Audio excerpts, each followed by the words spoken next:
वेदांत कहता है कोई विश्वास वगैरह नहीं करना, इस बात पे विश्वास नहीं करना कि दुनिया है भी, न कोई रचयिता, कोई क्रिएटर नहीं, कोई ईश्वर नहीं, कुछ नहीं।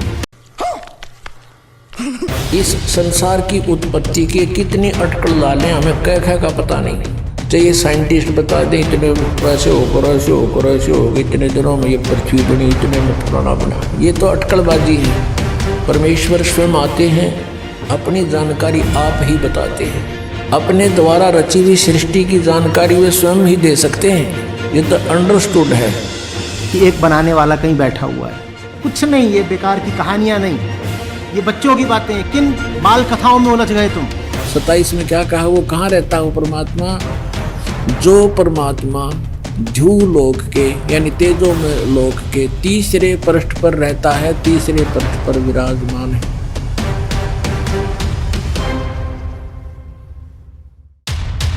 आइए जानते हैं आचार्य प्रशांत जी के विचार। आप भी प्राकृतिक हैं और दुनिया में बाकी सब कुछ जो है वो भी प्राकृतिक है।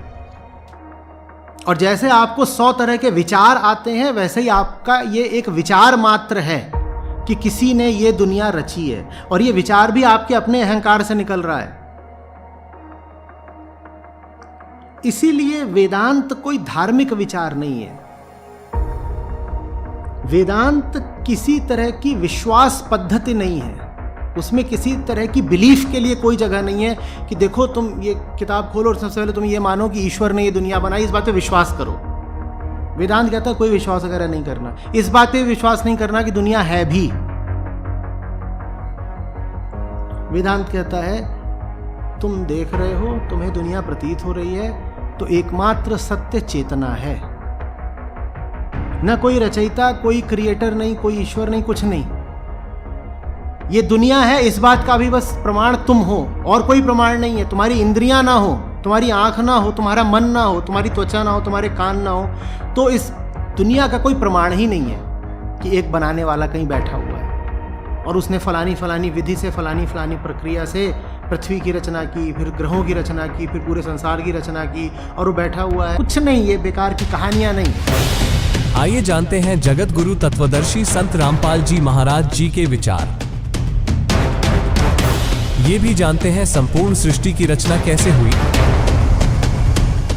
आखिर कौन है दुनिया का रचनहार। विश्वास करने के 2 तरीके होते हैं। एक तो यूं मान ले कि जो सामने वाला कह रहा है यह बात सच्ची होगी, और नहीं फिर उसके बताए अनुसार कुछ करके प्रैक्टिकल देख ले, तो वो भी बात फिर वो सच्चाई तो पर आएगी। सतयुग त्रेता द्वापर में कोई भी प्राणी भक्ति बिना नहीं रहता, वो अवश्य साधना किया करता था, और अन्य कोई मजहब धर्म या और कोई साधनाएं नहीं थी। केवल वेदों अनुसार ऋषियों ने जैसा वेदों को समझा उसी का प्रचार जनता में करके उनसे भी वही साधना करने को वो कहा करते थे। ये कलयुग में आकर के ज्यादा मजहब धर्म इस काल ने बना दिए। आन उपासनाओं की भरमार भी इस कलयुग में कर दी है। इसका कारण क्या है? आप जी को ये बताया जाएगा कि आप जी क्यों फंस गए यहाँ उस सुख में स्थान को छोड़कर। इसके लिए थोड़ी सी सृष्टि रचना की जानकारी आपको दी जाएगी। सबसे पहले परमात्मा अकेले थे, उन्होंने फिर एक अकेले लोक की रचना की अपने वचन से, और उसके ऊपर वो परमात्मा विराजमान हुए। वहां से फिर उन्होंने 3 लोकों की और रचना की, जिसको अगमलोक, अलखलोक और सतलोक कहते हैं। और चारों के चारों लोकों में परमात्मा अन्य रूप धारण करके सिंहासन अपने वचन से निर्मित करके उसके ऊपर एक राजा के समान विराजमान हुए। प्रत्येक लोक में परमात्मा ऐसे विराजमान है, सिर पर मुकुट है राजा के समान, और ऊपर छतर है, बहुत बड़ा आलीशान एक बहुत सुंदर गोल आकार का गुंबज बना हुआ है। उसके बीच में सेंटर में मालिक बैठे। आइए जानते हैं ऋग्वेद में प्रमाण के साथ परमात्मा कहाँ रहता है।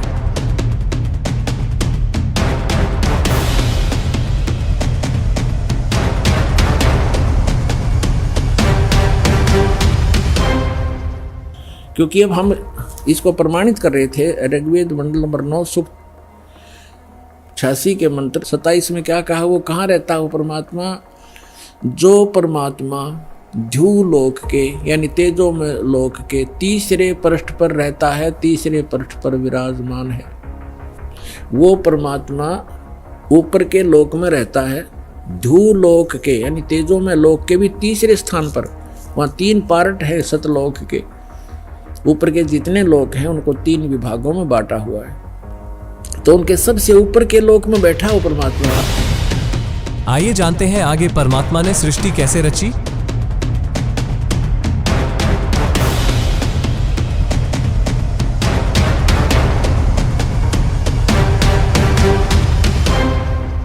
सतलोक के अंदर आकर परमात्मा ने अपने वचन से सभी द्वीप और मान सरोवर की रचना कर दी।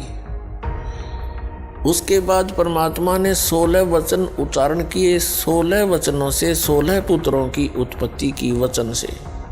प्रत्येक को एक एक द्वीप में रहने को कह दिया। कुछ समय के उपरांत परमेश्वर सत्य पुरुष यानी कबीर जी ने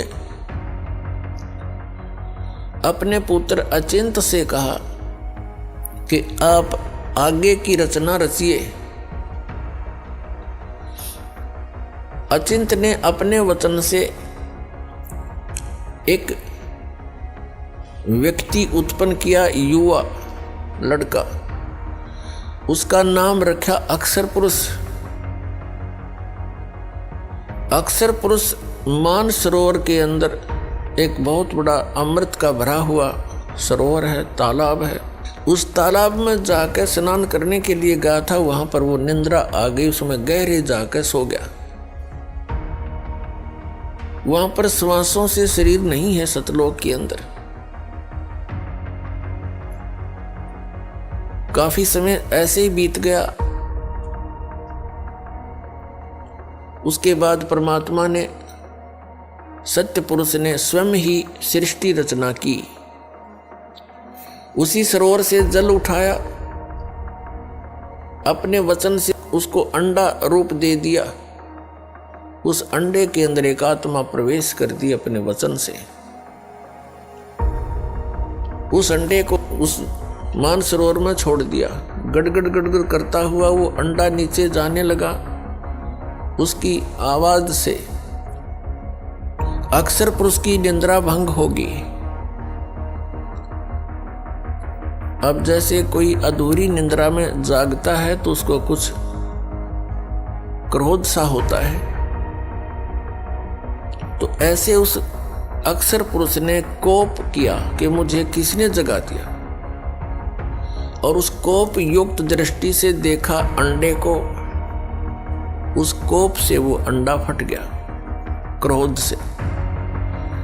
उसमें से एक युवा लड़का निकला जो यहाँ का अब मालिक कहलाता, जिसको ब्रह्म कहते हैं, जिसको सरपुरुष भी कहते हैं।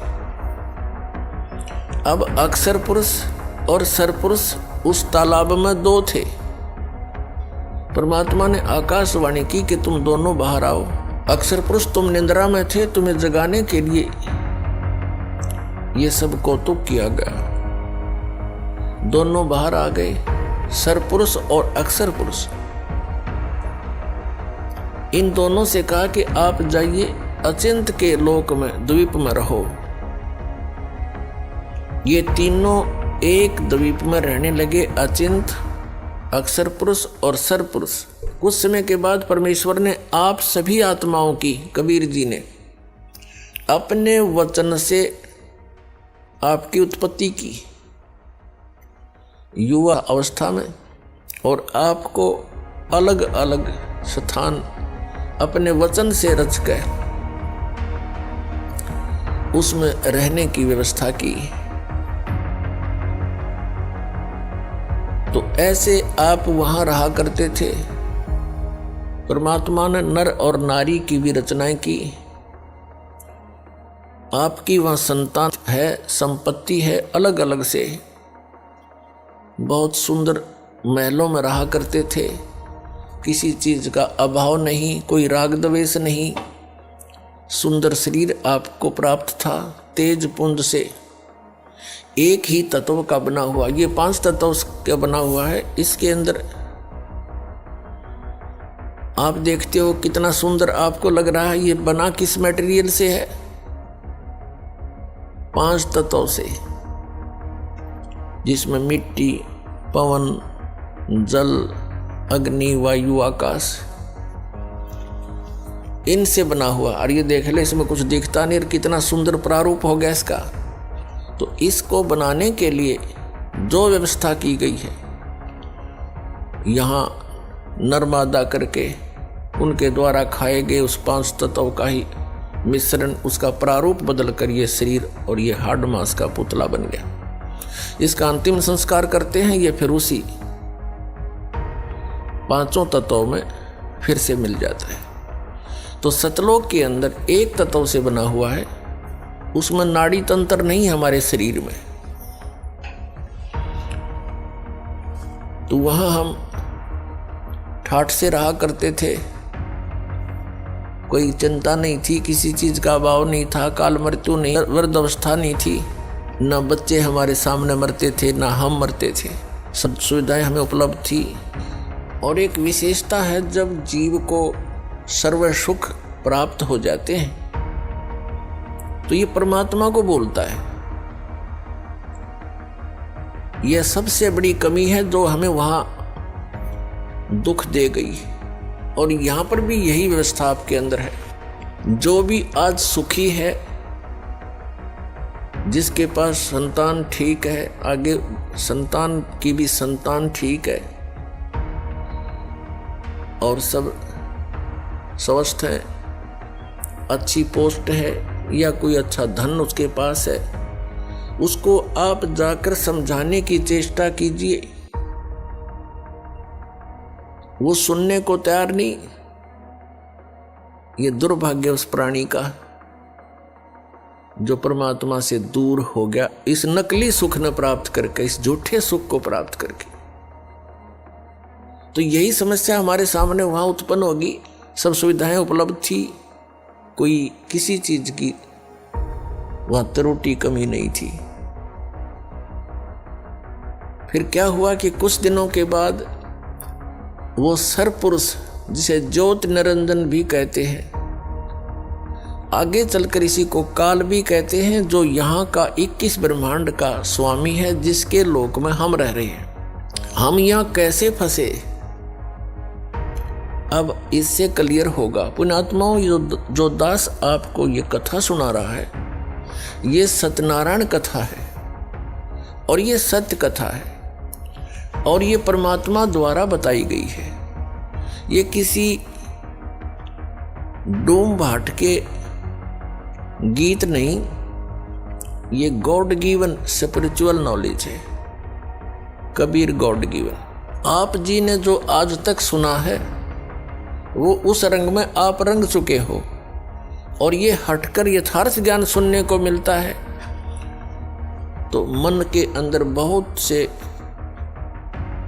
जो है शंकाएं उत्पन्न होती हैं। उत्पन्न तो होंगी, और इसी ज्ञान से ही समाप्त भी होंगी।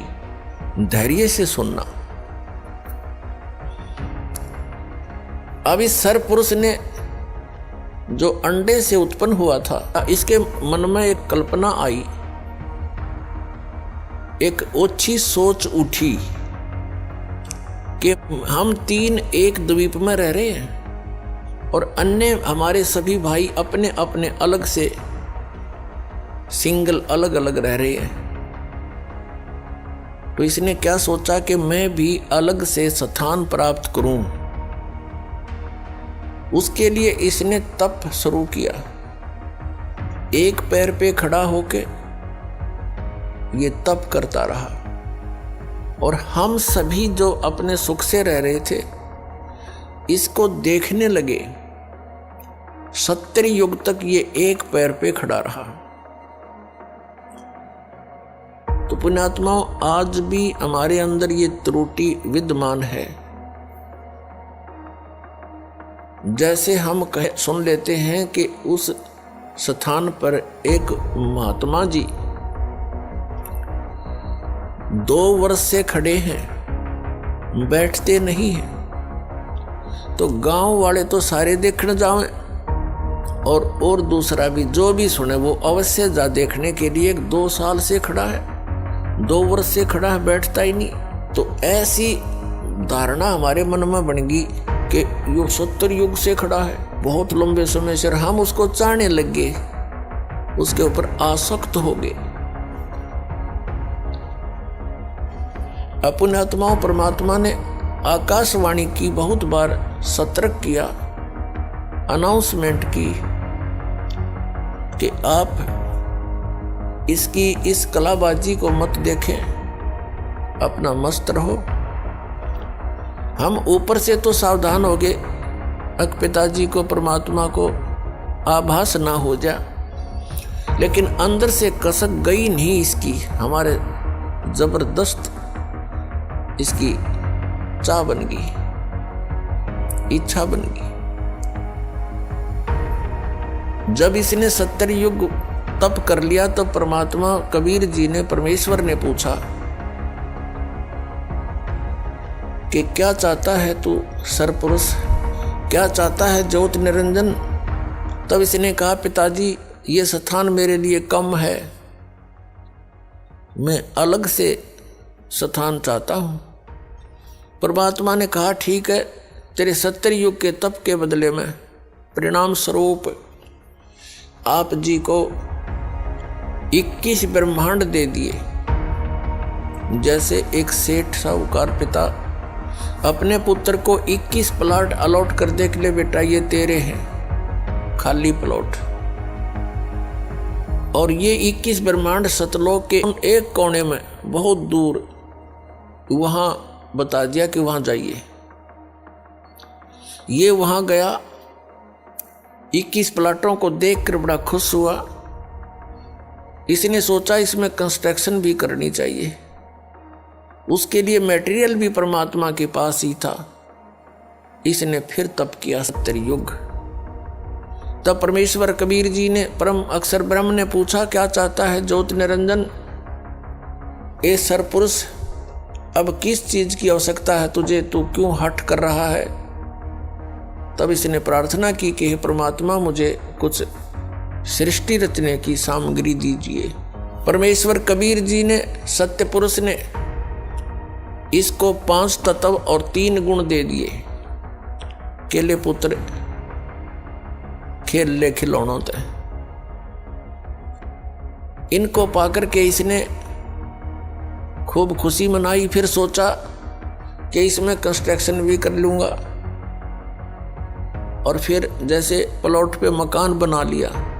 तो इसने सोचा कि फिर इसमें कुछ आत्माएं भी रहे मेरे साथ, अकेले का दिल लगेगा कैसे। इसने फिर तप प्रारंभ किया, इसने सरपुरुष ने, ज्योति निरंजन ने। तो परमेश्वर ने पूछा कि तू क्या चाहता है, जो मांगा था तुझे दे दिया, अब क्यों सिर दर्द कर रहा तू, अपना चैन से रहे। तब इसने कहा, पिताजी मुझे कुछ आत्माएं दे दो, अकेले का दिल नहीं लग रहा है। परमात्मा ने कहा, भी बात सुन ले, ये जितने प्राणी यहाँ पर, जितने भी यहाँ पर रह रहे हैं हंस आत्माएं, ये सब मेरे वचन से उत्पन्न हुए हैं और ये मेरे अंश हैं। ये अपनी आत्मा में तुझे नहीं दे सकता, तो उनको बहुत दुखी कर देगा। तब इसने कहा, नहीं पिताजी, मैं सत का राज करूंगा, किसी के साथ अन्याय नहीं करूंगा। परमात्मा बोले, भाई कुछ भी कर चाहे ना कर, पर ये मैं नहीं दे सकता, ये मेरे अंश है। मालिक को पता था कि जितनी भी आत्माएं इसको चाह रही हैं, ये कंडेम हो गए। अपने परम पिता से हृदय हटाकर हम इस काल को चाहने लग गए, हम पति भर्ता पद से गिर गए। परमात्मा के हम दिल से उतर गए कि मैं इनको सब सुविधाएं दे रहा हूं, परमात्मा कह रहे हैं, और ये इसको क्या दे रहा है इनको, और इसको चाहने लग गए। कितने बुद्धू ये। तो परमात्मा कबीर जी ने ज्योत निरंजन से कहा कि यदि कोई आत्मा स्वेच्छा से तेरे साथ जाना चाहते हैं तो मैं भेज दूंगा, अन्यथा मैं नहीं भेजूंगा इन आत्माओं को। वो तो अंतर्यामी है कबीर परमेश्वर जी, सत्य पुरुष जी। उनको पता था कि ये बिगड़ गए सारे, और ये अन्य को भी बिगाड़ देंगे जब यहां रह गए तो। जैसे एक सेब विक्रेता होता है, उसको वो सेब कितनी प्रिय होती है, और किसी सेब का कोई दाग लग जाता है, खराब हो जाती है, तो उसका जी तो बड़ा दुख पाता है, दिल बड़ा दुखता है। उस सेब को उन स्वस्थ सेबों से हटाकर दूर रखने में और कूड़े में फेंकनी पड़ती है उसको, लास्ट में सूअर खाया करें फिर उसको। यदि वो उसके रख ले उस सेब को तो अन्य का भी नाश कर दे वो। तो यही दशा आप जी हम सभी की वहां होगी थी। हम परमात्मा के कितने प्रिय थे, फिर भी हमारे को यहां फेंकना अनिवार्य समझा कि ये औरों ने भी खराब करेंगी। हम अपने पैर पे कुवाड़ा आप मार के आए हैं यहाँ पर। ये सत्कर मान लियो पुण्यात्माओं, ये कोई डूम बाट के गीत नहीं है। या जिस दिन तुम्हारे बात या सत्य कथा हृदय में समा जाएगी, उस दिन आप सतलोक के वासी हो जाओगे। ये विश्वास होना ही कठिन है। तो परमात्मा ने कहा कि इनसे पूछ ले, जो तेरे साथ जाना चाहता हूं मैं भेज दूंगा। तो पुण्यात्माओं, वो ज्योत निरंजन हमारे पास आया। हम तो पहले उसको चाह रहे थे, उसके आते ही चारों तरफ खड़े हो गए। उसने कहा कि मैंने पिताजी से 21 प्लाट लिए हैं, 21 ब्रह्मांड, उनमें ऐसे रचना रचूंगा, वहां पर ऐसे पहाड़ बनाऊंगा, झरने बनाऊंगा, फलदार वृक्ष लगाऊंगा। मेरे साथ चलोगे तुम?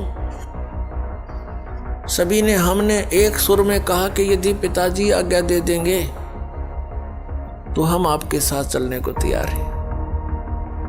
ज्योत निरंजन ने आकर के परमात्मा से अर्ज की कि हे परमेश्वर, हे पिताजी, तो कुछ आत्माएं मेरे साथ जाने को तैयार हैं, आपकी अनुमति चाहते हैं। परमेश्वर ने कहा कि मेरे सामने हाँ भरवा दे, सहमति करवा दे, फिर मैं भेजूंगा। कबीर परमेश्वर यानी सत्य पुरुष जी और ये सर पुरुष ज्योत निरंजन, जो आगे चल के ये काल भी यही कहलाया, ये सर पुरुष हमारे पास आगे दोनों सर पुरुष और परम अक्षर पुरुष, यानी जिसको हम सत्य पुरुष कहते हैं। परमेश्वर ने आकर हमसे पूछा कि अभी जो हंस इस ज्योत स्वरूपी निरंजन यानी सरपुरुष के साथ जाना चाहता है वो हाथ खड़ा कर दे। अब पिताजी के सामने, क्योंकि जिसने पहले हमें कहा था कि इसके ऊपर आसक्त मत होना, कर्म बिगड़ जाएंगे तुम्हारे, तो नहीं हिम्मत पड़ी अपने मन की भावना को सार्वजनिक करने की। चुप हो गए, सन्नाटा छा गया, नीचे को गर्दन कर ली। तो परमेश्वर ने कहा कि ज्योति निरंजन, तू तो कह रहा था कि कुछ आत्माएं मेरे साथ जाना चाहते हैं, ये तो कोई भी तैयार नहीं है, झूठ बोल रहा था तू। तो उस समय एक आत्मा ने सबसे पहले हिम्मत किया खड़ा होने का, और खड़ा होकर कहा हंस ने कि हे महाराज, हे परमात्मा, मैं इसके साथ जाना चाहता हूं। अब उसकी देखा देखी फिर हमने भी सोचा कहीं एक लय आनंद लूट जाए, वहां पर हम रह जा पीछे। तो हम सभी ने हाथ खड़े कर दिए दोनों, जितने भी यहां चिट्ठी से लेकर हाथी तक, रंग से लेकर राजा तक, 21 ब्रह्मांड में ब्रह्मा विष्णु महेश ऋषि महर्षियों तक जितने भी आत्माएं हैं, ये सारे की सारी सतलोक से आए हुए हैं। तो हम सब ने हाथ खड़े कर दिए इसके साथ आने के लिए। हम इतने निर्लज्ज हो गए। तब परमेश्वर ने कहा कि ठीक है ज्योति निरंजन, अब जाइए अपने प्लाटों में जिस भी आत्मा ने, जिस हंस ने तेरे साथ जाने की सहमति दी है, उन सब के नंबर मैंने नोट कर लिए। इन सब को भेजूंगा, लेकिन दूसरे तरीके से। परमात्मा ने हम सभी को फिर से बीज रूप में बना दिया, अति सूक्ष्म शरीर बना दिया। और जिस आत्मा ने सबसे पहले, जिस हंस ने सबसे पहले स्वीकृति दी थी, वो लीडर पा क्या था, उसकी लड़की बना दी, कन्या 18 वर्ष की, जैसे एज हो ऐसी। और उसके अंदर परमेश्वर ने अपने वचन से हम सभी आत्माओं को फीड कर दिया उसके अंतःकरण में, और कहा बेटी मैंने तेरे को वचन शक्ति दे दी है, जितने भी जीव वो ज्योत निरंजन कहेगा तू वचन से बोल देना, उतने ही वो जीव नर और मादा उत्पन्न हो जाएंगे, और सभी आत्माएं तेरे अंदर फीड कर दी है, डाल दी है। उस लड़की के साथ अपना एक पुत्र सहजदास, जो पहले 16 पुत्रों में से सबसे पहले 16 वचनों से 16 पुत्र उत्पन्न किए थे परमेश्वर कबीर जी ने, उनमें से एक सहजदास भी है। सहजदास से कहा कि जाओ सहजदास, अपनी बहन को ज्योति निरंजन के पास छोड़ाओ। अब सहजदास लेकर के उस लड़की को, उसका नाम प्रकृति भी है, वही दुर्गा भी कहलाई, और उसी को आदि माया भी कहते हैं। उसको लेकर के ज्योति निरंजन यानी सरपुरुष के पास सहजदास आ गया और कह दिया कि इस लड़की के अंदर वो सभी आत्माएं फीड है, इसके अंदर डाल दी गई है पिता के द्वारा, जिन्होंने तेरे साथ आने के लिए सहमति दी थी। और ये इसको वचन शक्ति दे दी है परमेश्वर ने, जितने जीव तू कहेगा ये अपने वचन से उत्पन्न कर देगी, नर और मादा। ये कहकर के सहजदास अपने द्वीप में आ गया। अब लड़की युवा होने के कारण उसका रंग रूप निखरा हुआ था। अकेली युवा लड़की को देखकर ज्योति निरंजन के मन में ये विकार उत्पन्न हुआ, जो आज आप सबके अंदर विद्यमान है। क्योंकि यथा राजा तथा प्रजा, क्योंकि हम फिर उन्हीं के संयोग से बनकर बाहर आए। इसने कोशिश की उस लड़की के साथ दुराचार करने की। प्रकृति ने बार बार प्रार्थना की कि ज्योति निरंजन तू मेरा बड़ा भाई अंडे से उत्पन्न हुआ, पिता के वचन से, उसके बाद हम सभी उत्पन्न हुए, और अब मैं उसकी बेटी हूं, तू उसका बेटा है, हम दोनों बहन भाई हैं, ये जुल्म ना कर, महापाप का भागी होगा। उसने और यहाँ तक कहा कि मेरे पास वचन शक्ति है, जितने जीव तू कहेगा मैं बना दूंगी, उत्पन्न कर दूंगी। एक नहीं सुनी, वासना वसंधा हो गया। हद से ज्यादा जब बढ़ गया, लड़की ने अपनी इज्जत की सुरक्षा और दिखाई नहीं दी। वो भी उसी बाप की बेटी है, सूक्ष्म रूप बनाया, इज्जत रक्षा के लिए उसके पेट में प्रवेश कर गई, और वहां से पुकार की, पिताजी मेरे साथ ऐसे ऐसे इसने जुल्म किया, मेरी रक्षा करो। अब परमात्मा को तो पता था अब इनकी केबरान मट्टी होएगी, मूर्खों ने अपने पैर पाप को आड़ा मार लिया। पता लग गया कि होगी शुरुआत इनके किए हुए घोर पाप के कर्मों का फल शुरू हो गया। वो दयालु परमात्मा आए अपने पुत्र जोगजीत का रूप बनाकर। ये जोगजीत, सहजदास, अचिंत, तेज, कोरम, ये आदि पहले 16 वचनों से जो एक एक पुत्र उत्पन्न किया था, ये सबसे प्रथम उत्पन्न पुत्रों में से है, जिनको परमात्मा विशेष आदेश देता है, उनसे वहां का कार्य लेता है। तो उसी जोगजीत का रूप बनाकर स्वयं वहां प्रकट हो गए और ज्योत निरंजन के शरीर से पेट से लड़की निकाली और उसको कहा कि ज्योत निरंजन यानी सरपुरुष, अब सुन ले आदेश परमपिता का। आज से तेरा नाम काल होगा।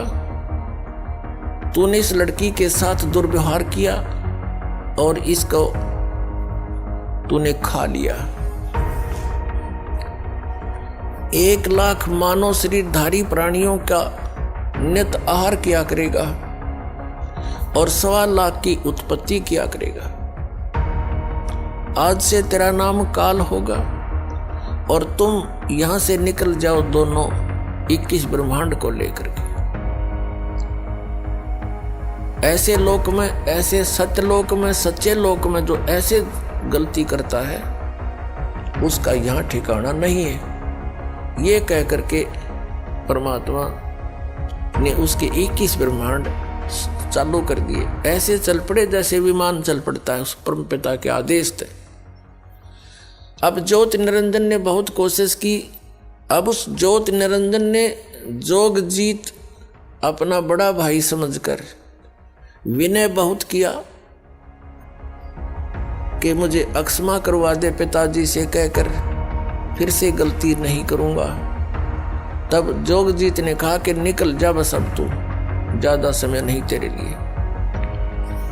अब वहां से चलकर ये 21 ब्रह्मांड उस सतलोक से 16 शंख कोश की दूरी पर आगे, एक कोश लगभग 3 किलोमीटर के आसपास होता है। और यहां आकर के ये चक्कर काटने लगे। इस काल ने क्या कर रखा है, 5 ब्रह्मांडों का एक ग्रुप बना रखा है। ऐसे ऐसे 4 महाब्रह्मांड बना रखे हैं जिसमें 5-5 ब्रह्मांड रोक रखे, और एक ब्रह्मांड जो बहुत बड़ा क्षेत्र है उसने अपने निज स्थान के लिए अलग रखा है। और प्रत्येक ब्रह्मांड के अंदर सबसे ऊपर के स्थान पर इस काल ने अपनी अलग से राजधानी नियोजित की हुई है, बनाई हुई है। अब जब ये वहां से चलकर आगे इतनी दूरी पर ज्योत निरंजन ने फिर वही दुराचार प्रारंभ किया उस दुर्गा के साथ। दुर्गा ने कहा कि ज्योत निरंजन जुल्म ना करे, पहले तो मैं तेरी बड़ी बहन, अब मैं तेरे पेट से बाहर आएगी निकल कर तेरी बेटी होगी, तो कोई से नाते की तो लज्जा रख ले। वह तुझे यहाँ जीव चाहिए मैं उत्पन्न कर दूंगी।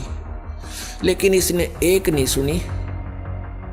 अपने ही नख रेखा से, नख नाखूनों से, क्योंकि ये वचन शक्ति जो होती है जातम, ये बहुत बड़ी प्रबल होती है। इसको हम भौतिक विज्ञान से नहीं तोल सकते, उससे नापने की भी चेष्टा नहीं करनी चाहिए। ऐसे कैसे हो गया, ऐसे कैसे हो गया। तो इसने अपने नाखूनों से, वो परमात्मा ने क्या किया था कि उस लड़की के प्रजनन इंद्रिय नहीं लगाई थी, और लड़की इसलिए बनाया था कि इसकी नीयत और देख लूं वो कितना बढ़िया आदमी है। तो वो तो एक आने का नहीं पाया, युवा लड़की के ऊपर आसक्त हुआ। फिर वो नीचे आगे, तब इस काल ने ज्योत निरंजन अपने नाखूनों से अभद्र तरीके से और आध्यात्मिक शक्ति से लड़की को प्रजनन इंद्रिय लगाई। फिर इसने विलास किया, 3 बच्चों की उत्पत्ति की। अपुण्यात्माओं, जैसे आध्यात्मिक शक्ति को भौतिक विज्ञान से हम नहीं नाप सकते, और इस कारण से हम इसको नकारा नहीं कर सकते, ना करना चाहिए। यदि आपने अध्यात्म मार्ग में आगे बढ़ना है तो अध्यात्म मार्ग में जिसको हम इम्पॉसिबल कहते हैं वो इम्पॉसिबल नहीं होता। जैसे अगस्त ऋषि ने इन 7 समुद्रों को एक ही घूंट में, एक चुल्लू में नूल उठाया था और पान कर गया, सारे सूख गए थे। तो आज की भौतिक विज्ञान इस बात को मान सकती है, वो ना मानने दे, पर यदि आपने इस भक्ति मार्ग पर आगे बढ़ना, ये सारी सच्ची समझना। तो उसने क्या किया, अपने आत्माओं, अब काल ने क्या कहा कि अब मेरा कौन क्या बिगाड़ेगा। अब जो सजा मुझे मिलनी थी मिल गई, मनमानी करूंगा, सब तरह से उसको डरा धमका दिया। अब दुर्गा को और कोई विकल्प दिखाई नहीं दिया। दुर्गा ने उसको समर्पित कर दिया और प्रत्येक आज्ञा का पालन करने लगी उसके डर से। तो उसने कहा कि मेरा भेद किसी को नहीं देगी तू, नहीं तो तेरी खैर नहीं है। किसी को नहीं बताना मैं कैसा हूं, कहां रहता हूं, और आज के बाद तू सारे ब्रह्मांड में, इन 21 ब्रह्मांडों का तू ही संचार यानी कंट्रोल करेगी, इसको संभालेगी। अब दुर्गा ने कहा कि एक बात बता, मैं एक स्त्री और इतने काम को कैसे संभाल सकूंगी, अब तू मेरे साथ तो रह कम से कम। तो उसने कहा कि नहीं, मैं ऐसे स्थान पर रहूंगा वहां कोई नहीं जा सकता, और वहां पर तू भी मेरी ही आज्ञा और वचन से ऊपर आ सकती है, अन्यथा तेरी भी हिम्मत वहां आने की नहीं होगी, ऐसी व्यवस्था करूंगा। अब दुर्गा के पास कोई विकल्प नहीं था, अपने पैर पर आप कुआड़ा मार के आई थी, सारी बात स्वीकार कर ली। कहा कि मेरा भेद मत देना, मेरे विषय में किसी को नहीं बताना। अपने आत्माओं, जैसे हम पहले सुना करते थे, एक समय आप सुनते रहे हो, जैसे ब्राह्मण लोग बच्चों का विवाह कराते हैं,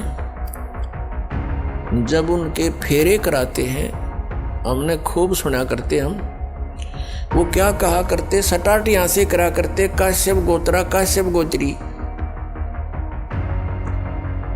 तो हमारे कोई बुद्धि में नहीं आया करते, हमने सोचा इनका कोई सेंटेंस श्लोक होगा, ऐसे बोलते हैं। तो यहाँ परमात्मा से परिचित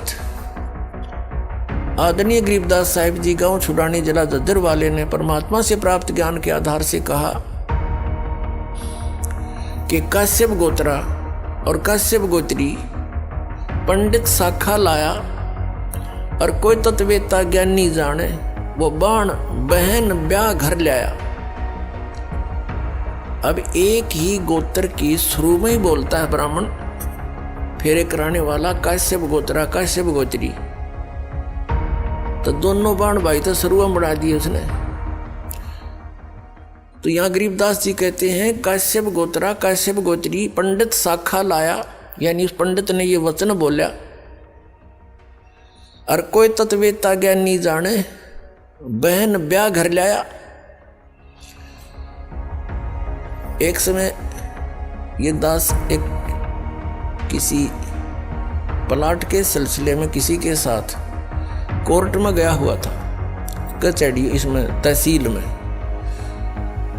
पहले की बात है जब सर्विस करता था। तो वहाँ एक नंबरदार था जो वहाँ गवाही गुई देते हैं, वो वहाँ रहते हैं तकरीबन। तो वहाँ कोई बात चल रही थी उनकी किसी पॉइंट पे, वहाँ कोई केस था, किसी लड़की ने अपने ही किसी गोत्र के लड़के से कोई विवाह करने की चेष्टा की थी, तो वहाँ जिक्र चल रहा था। तो वो पंडित वो कह रहा था, वो नंबरदार कह रहा था कि भाई मेरे 3 ब्याह हो लिए। जो बोला मेरे तीसरा ब्याह ही है, पहले वाली से एक बच्चा हुआ था, उसकी मृत्यु होगी, फिर दूसरा विवाह करा हुआ भी ऐसे किसी कारण से नहीं साथ रह पाई, उसकी भी मृत्यु होगी, और तीसरा ईब करवाया है 10 वर्ष तक। तो तीनों बार पंडित ने अम्बान भाई तो शुरुआत बना दिए थे, काश्यप गोत्रा काश्यप गोत्री। आप ना याद होता आप भी दान कर लियो, ऐसा वो कह रहा था। तो फिर तो सब का याद आवे वो बोले वचन, और पंडित जी भी वहीं खड़ा था एक। तो उससे पूछ रहे थे भाई पंडित जी नो क्यों कहते हो तुम? वो बोला हमने नहीं पता, हमारे सारे कहते हैं, हम भी ऐसे कहते हैं। तो यहाँ परमात्मा ने बताया है, गरीबदास साहिब जी ने कहा है कि काश्यप गोत्रा काश्यप गोत्री पंडित शाखा लाया, कोई तत्वेता ज्ञानी जाने बाण ब्याह घर लाया। तो ये वहां से बिजली गिरी है या फिर यहाँ आकर हमने अपनी मर्यादा आप बना रखी है। उस सतलोक की नजर में, उसकी दृष्टिकोण से अगर यहाँ देखें तो ये ऐसा स्थान है जैसे पहले भारतवर्ष के अंदर कोई निकम्मे व्यक्ति और निकम्मी औरतें बिल्कुल बाज नहीं आया करती, गलत काम करते हैं, चोरी थे, ठगी थे, जारी थे और किसी अन्य कारणों से, तो उनको सजा दी जाती थी। इंडोमान निकोबार नाम का एक द्वीप है समुद्र के बीच में, उसको काला पानी कहा करते थे। उस काले पानी में छोड़ आया करते उनको कि ये यहाँ रहेंगे तो और समाज ने बर्बाद खराब करेंगे, तो औरतों को भी और उन व्यक्तियों को भी जो घने निकम्मे टाइप के थे उस इंडोमान निकोबार नाम के द्वीप में छोड़ के आया करते थे। तो वहाँ फिर वापस आने का विकल्प नहीं, उनके पास कोई साधन नहीं था। तो वहाँ जैसे भी उन्होंने रहना था, कोई किसी ने कुटो छेतो, कोई किसी की इज्जत लूटो, कोई किसी का खसोट लाओ, ठाडे का राज। तो वहाँ फिर इस प्रकार से हजारों सैकड़ों की संख्या में व्यक्ति वहाँ रहने लगे। तो उन्होंने अब ऐसे जैसे तैसे अपना संतानें उत्पन्न करनी शुरू कर ली। धीरे धीरे अब वहाँ एक देश का रूप धारण हो गया। तो ये जो स्थान आप रह रहे हो 21 ब्रह्मांड, ये सतलोक से हम काले पानी भेज रखे हैं। यहाँ हमने आप पे फिर अपनी व्यवस्था बना रखी है, मर्यादाएं बनाई जीने के लिए, नाते गोत बनाए यहाँ पर रहने के लिए। तो परमात्मा हमें याद दिलाना चाहते हैं कि तुम इस गलत स्थान पर रह रहे हो, ये स्थान रहने का कौन है। अब प्रसंग उसी पर आते हैं। अब इस काल भगवान ने फिर अपनी सृष्टि अलग से रचना की। कैसे रची इसने? परमात्मा से प्राप्त उन 5 तत्वों से और 3 गुणों से अन्य रचना की। सबसे पहले इसने 3 पुत्रों की उत्पत्ति की।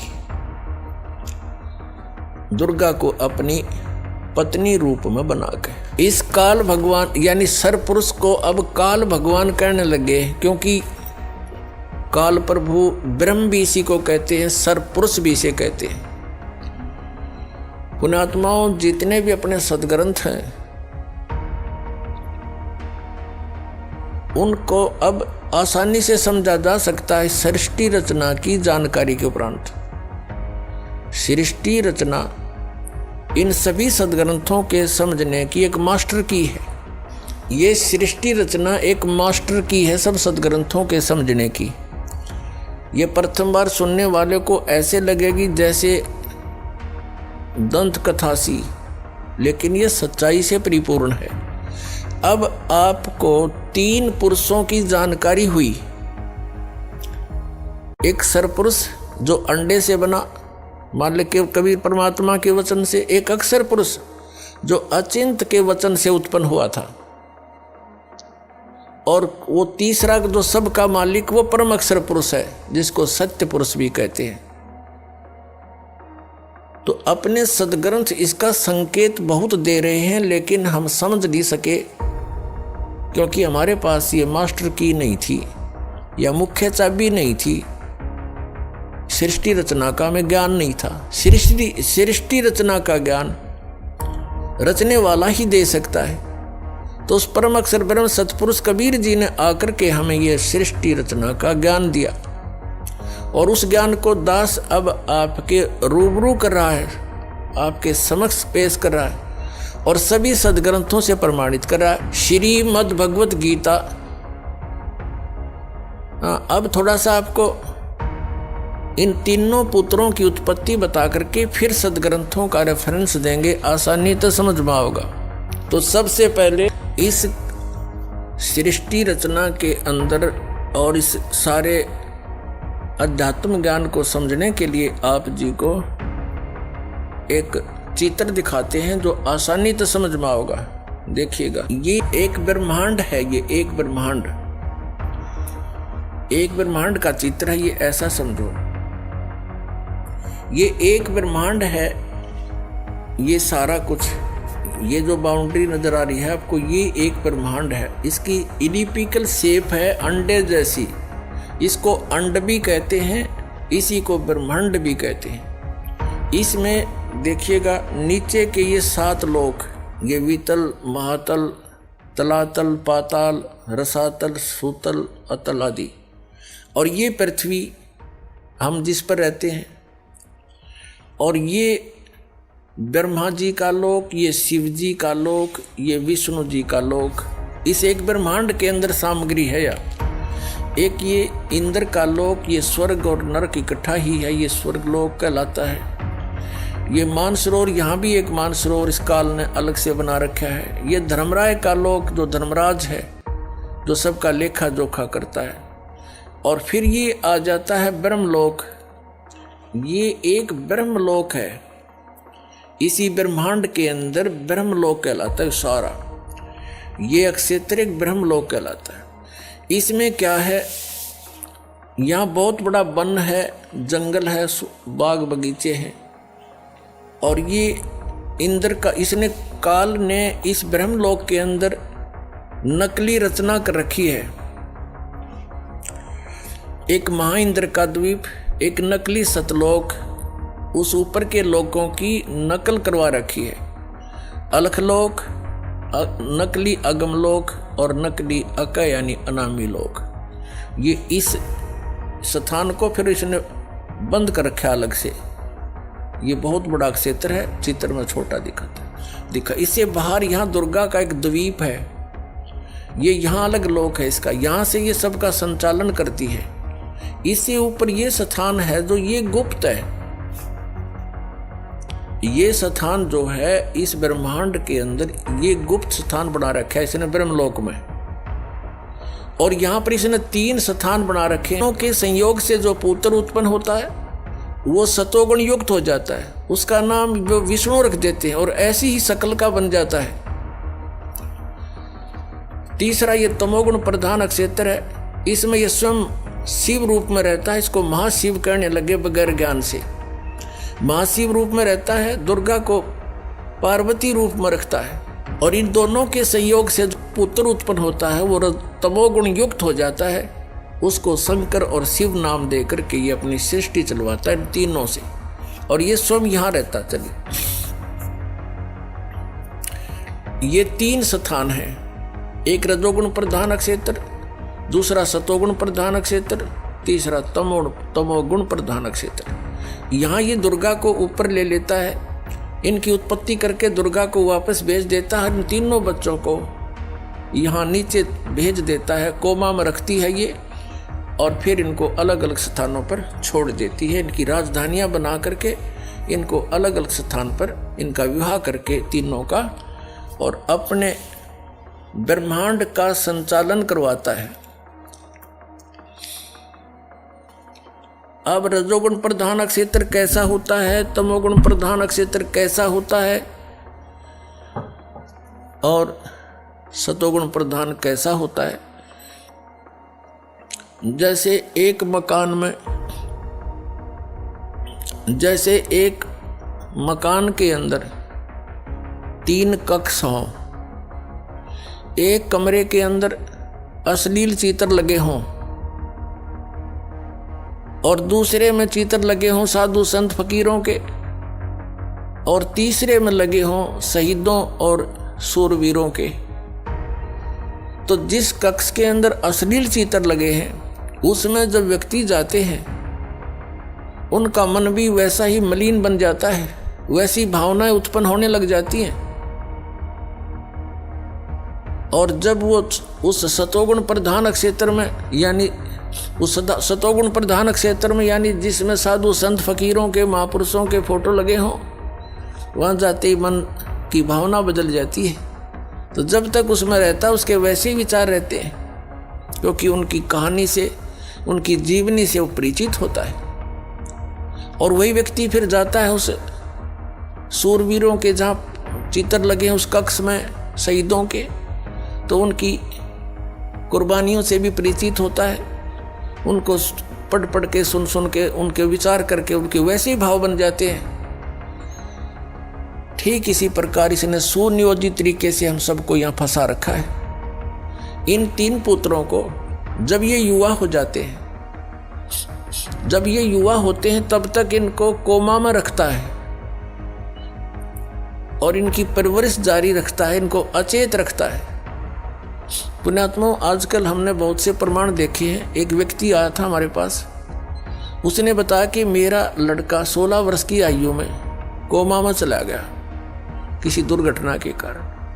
आज वो 30 वर्ष का हो गया, 14 वर्ष से वो कोमा में है। उसको नली से दूध और कुछ खिलाते पिलाते हैं और वो जीवित है, कोमा में पड़ा है 14 वर्ष से। तो इस परमात्मा के विधान को समझने में अब ये भौतिक विज्ञान भी आपका सहयोग दे रही है। जब ये युवा हो जाते हैं, इन तीनों को सचेत कर देते हैं। ब्रह्मा जी को, जैसे विष्णु जी को शेष नाग की सैया पर समुद्र में लिटा दिया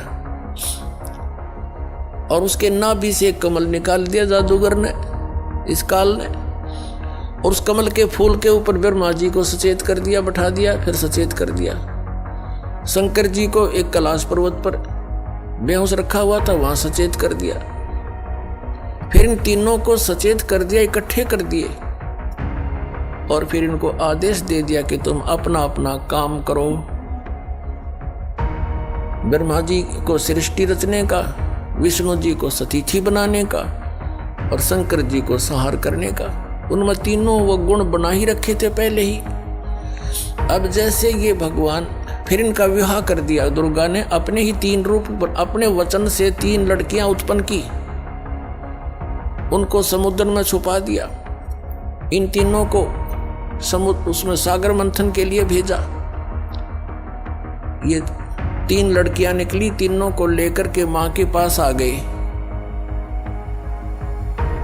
तो मां ने कहा था, बेटा जो भी वस्तु निकले एक एक ले लेना, लेकिन उनका ध्यान रखना कि पहले कौन सी निकली है, दोबारा कौन सी, तीसरी बार कौन सी, पहचान रखना। वो तीनों लड़कियों की पहचान करके वो माँ के पास ले आई। उनको बता दिया कि ये प्रथम निकली थी, ये द्वितीय, ये तीसरी बार। जो प्रथम निकली थी उसका नाम सावित्री रखा, ब्रह्मा से विवाह कर दिया। दूसरी बार निकली थी उसी में नंबर वाइज, तो उसका विवाह विष्णु जी के साथ कर दिया, उसका नाम लक्ष्मी रख दिया। और तीसरी जो निकली थी उसका नाम उमा रखा और भगवान शिव से विवाह कर दिया। अब तीनों को वचन से कह दिया कि यह तेरी पत्नी स्वीकार करो और जाओ अपने लोक में। तो तीनों को 3 राजधानी रच के ऊपर के लोक बना रखे, उनमें छोड़ दिए, जाओ। अब वहां से इस काल की सृष्टि प्रारंभ हुई। कुछ मैथुन सृष्टि, कुछ दुर्गा के वचन से, और ऐसे ये काल का सारा जुगाड़ जुड़ गया। अपने आत्माओं विचार करो, आप कहाँ रह रहे हो।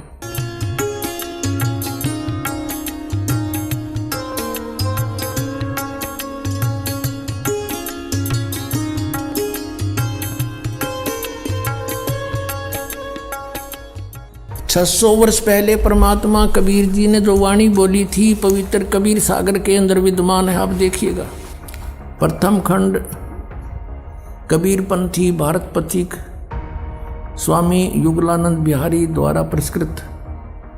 और ये कहाँ से छपा है? प्रकाशक एवं मुद्रक हैं खेमरा श्री कृष्ण दास प्रकाशन, अध्यक्ष श्री वेंकटेश्वर प्रेस, खेमरा श्री कृष्ण दास मार्ग, मुंबई से। अब इसके अंदर हम आपको दिखाते हैं सृष्टि रचना। ये है ज्ञान बोध नामक एक अध्याय है और ये बोध सागर एक खंड है। ये देखिएगा 21 पृष्ठ पे नीचे परमात्मा ने 600 वर्ष पहले अपनी प्यारी आत्मा धर्मदास को ये ज्ञान दिया था। धर्मदास ये जग बोराना, कोई न जाने पद निर्वाणा। यही कारण मैं कथा पसारा, जग से कहिए वो राम नियारा। ये नाम नहीं है, ये गलत लिखा है कबीरपंथियों ने। ये बाद में संशोधन में इन्होंने अपने हिसाब से कुछ गड़बड़ी कर रखी है। यही ज्ञान जग जीव सुनावो, सब जीवों का भरम नसाओ। अब मैं तुमसे कहूँ चिताई, तेरे देवन की उत्पत्ति बाई। तीनों देवताओं ब्रह्मा विष्णु महेश की अब तुझे उत्पत्ति बताता हूँ। कुछ संक्षेप कहूँ गहुराई, सब संशय तुम्हारे मिट जाई। भरम गए जग वेद पुराना, आदि राम का भेद न जाना। ये नाम गलत लिखा है, राम है, आगे चल कर क्लियर होगा। यो राम राम सब जगत बखाने, आदि राम कोई बिरला जाने। ये राम है शब्द है, गलत लिखा है कि सभी राम राम कहते हैं।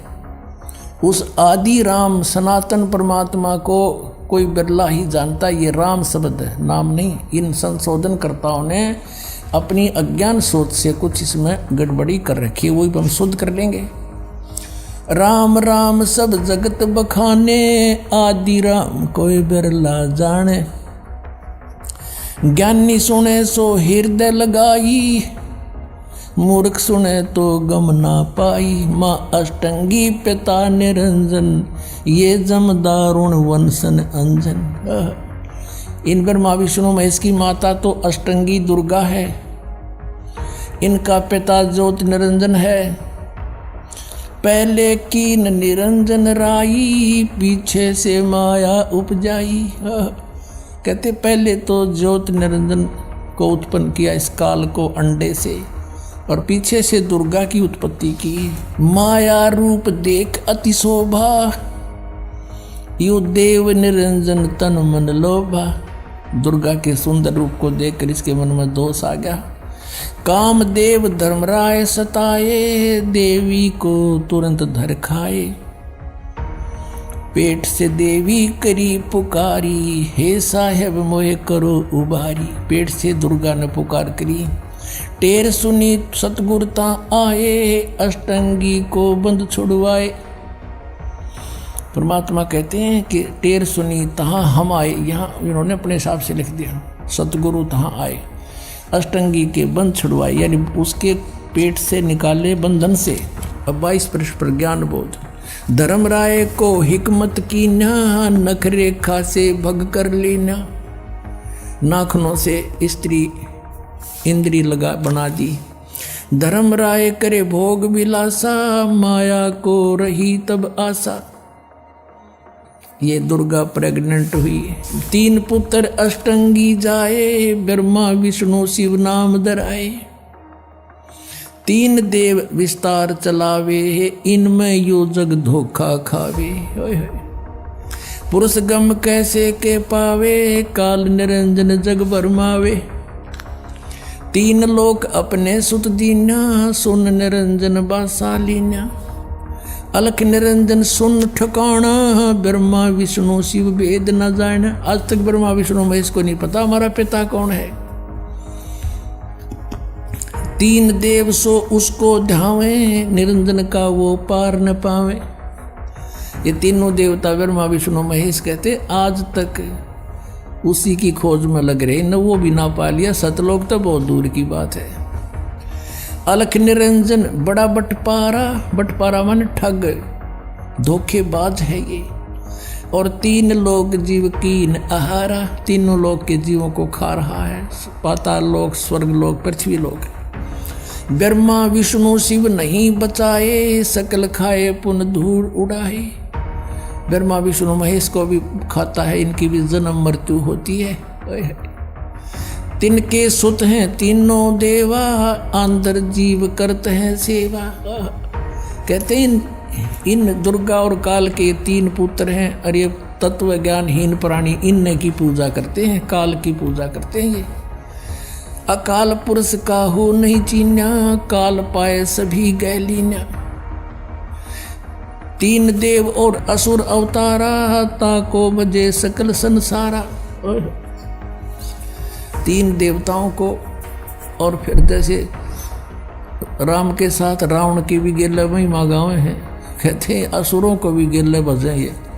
और 3 गुणों का ये विस्तारा, धर्मदास मैं कहूँ पुकारा। तीनों गुण रजगुण ब्रह्मा सतगुण विष्णु उत्तम गुण शिव जी। गुण तीनों की भक्ति में ये भूल पड़ो संसार, कहे कबीर निज नाम बिन कैसे उतरो पार। 3 देव की करते भक्ति, उनकी कदे ना होवे मुक्ति। अपने आत्माओं, परमात्मा ने 600 वर्ष पहले आकर यह अपने द्वारा रची हुई सृष्टि एज इट इज बता दी थी।